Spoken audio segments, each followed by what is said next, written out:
Good morning, everyone, and welcome to Military Mondays. If you and I don't know each other, I would love to get to know you. I am a retired Air Force major, 27 years in the Air Force, served on all sides. I was active duty, I was the spouse, and then I was a reservist. And I love to bring you these shows every Monday morning, and I love highlighting veteran-owned, military-owned, or spouse-owned businesses. And this morning, I have an amazing lady on that I met out networking. Have you found a common theme in all of these Military Mondays? It is networking. And I met Meghan through Polka Dot Powerhouse. So welcome this morning, Meghan. Thank you for having me. I appreciate it.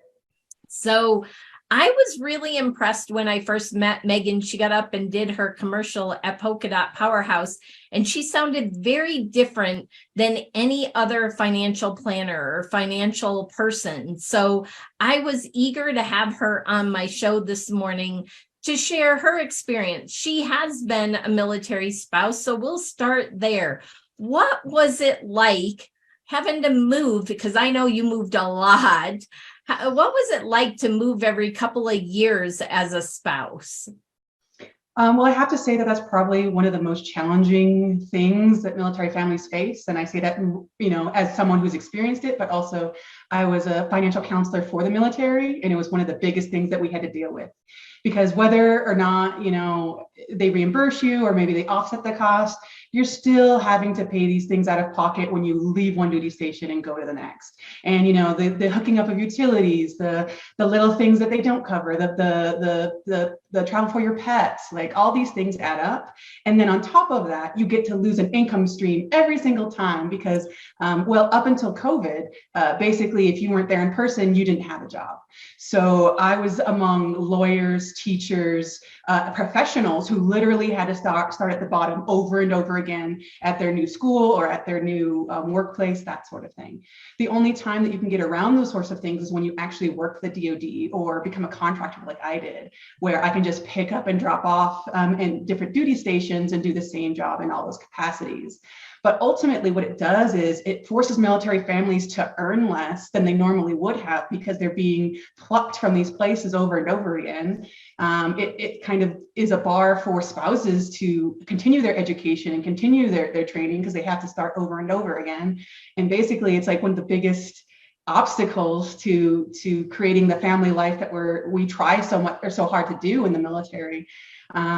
So it could be quite challenging, and I'd probably say it's the most challenging, other than perhaps deployments, but the most challenging thing that military families tend to face.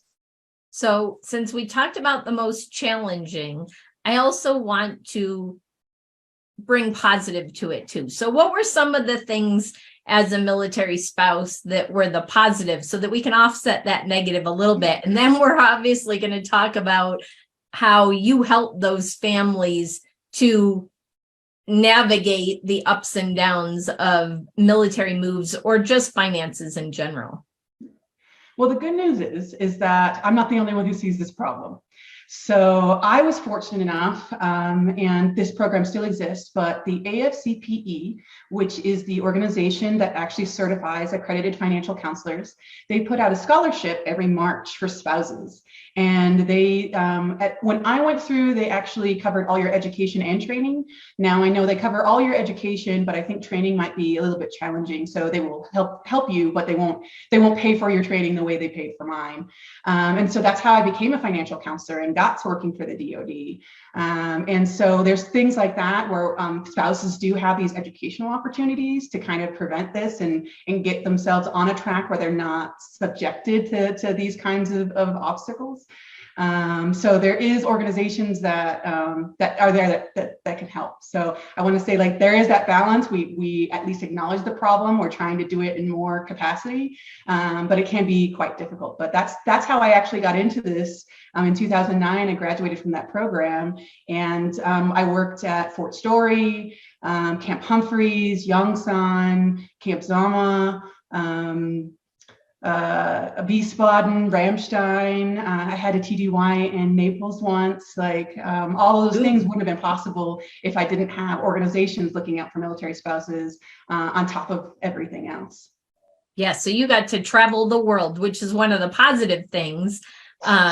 I didn't get to do that, but most people get to travel the world through the military. So there are pluses and minuses. So on the negative side of having to move and that financial impact of military families having to move every 2, 3, 4 years, let's talk about that, because that's what sparked you to do what you're doing now.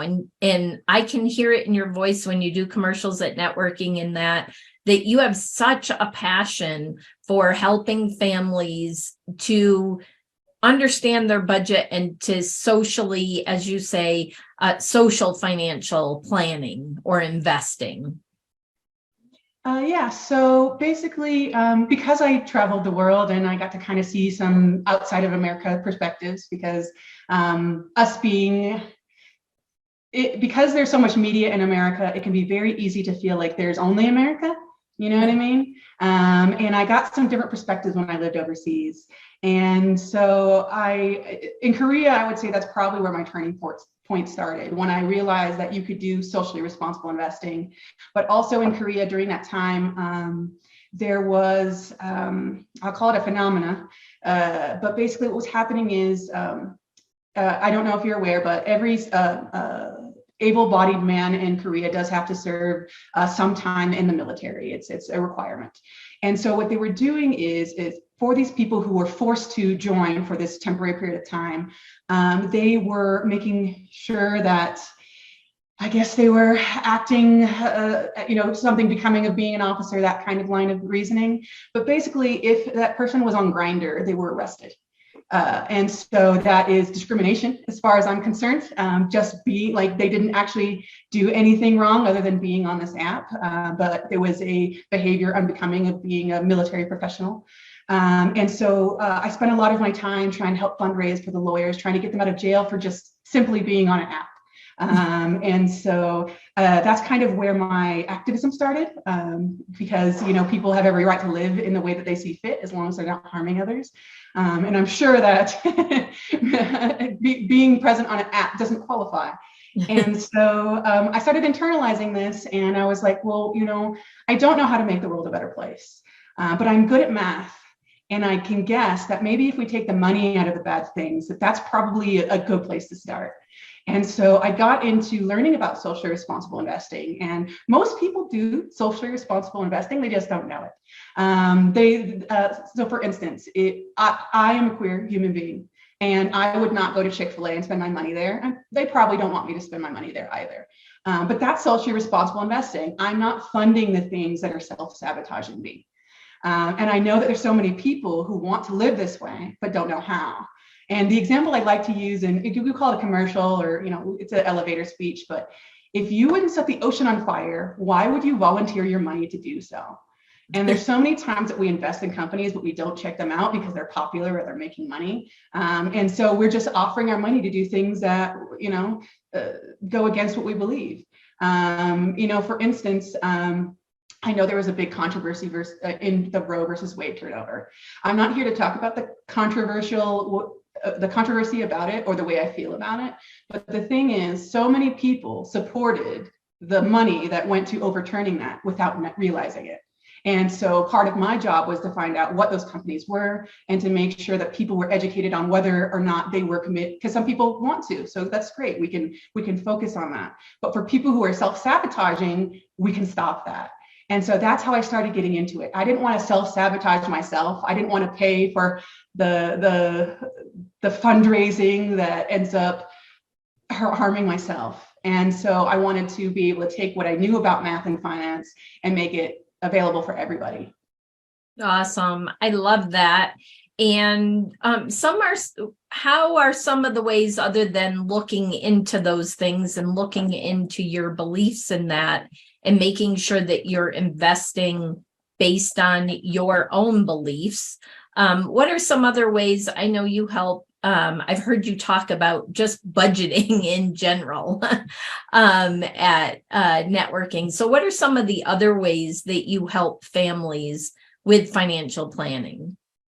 So we take a different approach to, we don't even call it budgeting. I don't even like that word, but it's spending plan. But ultimately in people's minds, it becomes the same because it's whatever preference of the word you want to use. But basically, it's not about you should buy less coffee or avocado toast or that sort of thing. It's about recognizing your opportunity cost. So so I'm 38 years old and I have a very high risk tolerance.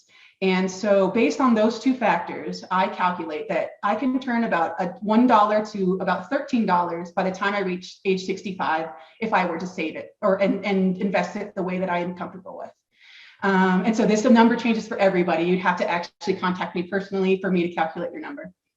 But so it's $13 that I can turn something, I can grow my money. So every time I make a purchase, I can ask myself, do I want to make the money for this purchase, or do I want to times it by 13 and have that in my bank account or my retirement account?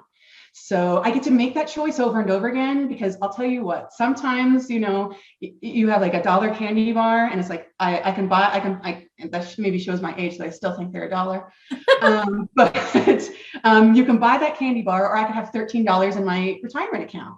But sometimes a snack is going to keep me out of jail. So it's worth the dollar, right? That $13 in retirement isn't going to do me any good.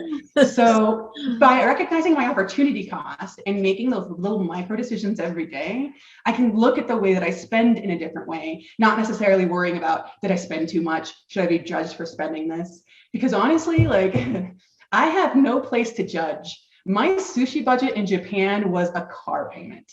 And by all means, I should have felt shame. But I'm 6'1", 200 pounds, well, I was 220 pounds then, but I don't fit in Japan, like literally couldn't buy the clothes, couldn't really assimilate in any way. And sushi was one of the ways that I just felt included.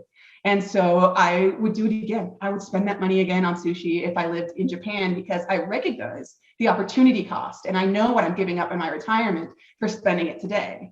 And as long as I can say out loud, like, I don't mind losing that money out of my retirement account to spend it today, then there's nothing wrong with spending it that way. Because ultimately, I'm not taking it to my grave and I have to choose when to spend it. So sometimes we can get so wrapped up in saving because we're afraid of the future that we forget to live in the present. And just approaching things differently that way can be just dramatically different. I love that. I've never heard you say it that way. And it makes me think, now the next time I go out and I'm spending money, not just could it be in my retirement account, but when you go spend the money, would you rather have it today and live today? Because I love living today. We have 2 grandkids and we absolutely are loving life, this phase of life.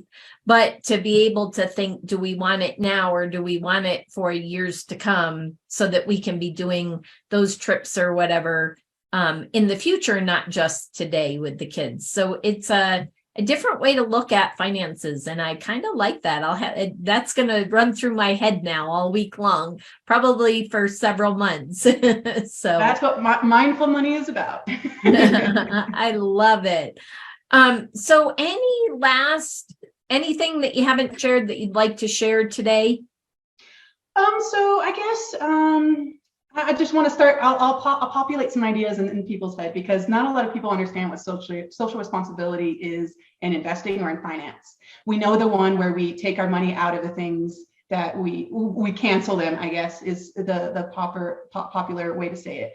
And we just don't provide our money to them. But there's different ways to do it, so that's called divesting. That's the word we would use in finance. So you divest from the things you don't believe in. But that's only one thing you can do. You can also stay in the things you don't believe in and then try to change it from the inside through proxy voting. So you can actually, if you own something enough, you could be the voice that's saying, no more, we're changing. I've given you enough money that you have to listen to me, and using your voice in a different way.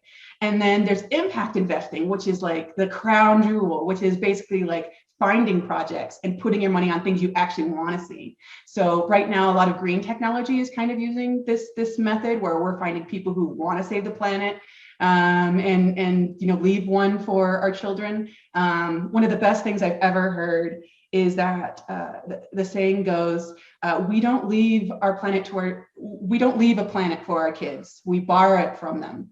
So it's something we need to protect. So I want to say that there's many different ways you can be socially responsible and in finance, and do the things that historically have been make all the money you can and give to charity later. There's different ways to approach it. And I'm always happy to talk to anybody who likes to talk about social investing, or even if you just want me to calculate that number for you, I'm happy to do so, because it is about networking. So I'll tie this back into what you do. Everything I do comes to networking, because we have to talk about the impact these things are, this money is making in the world.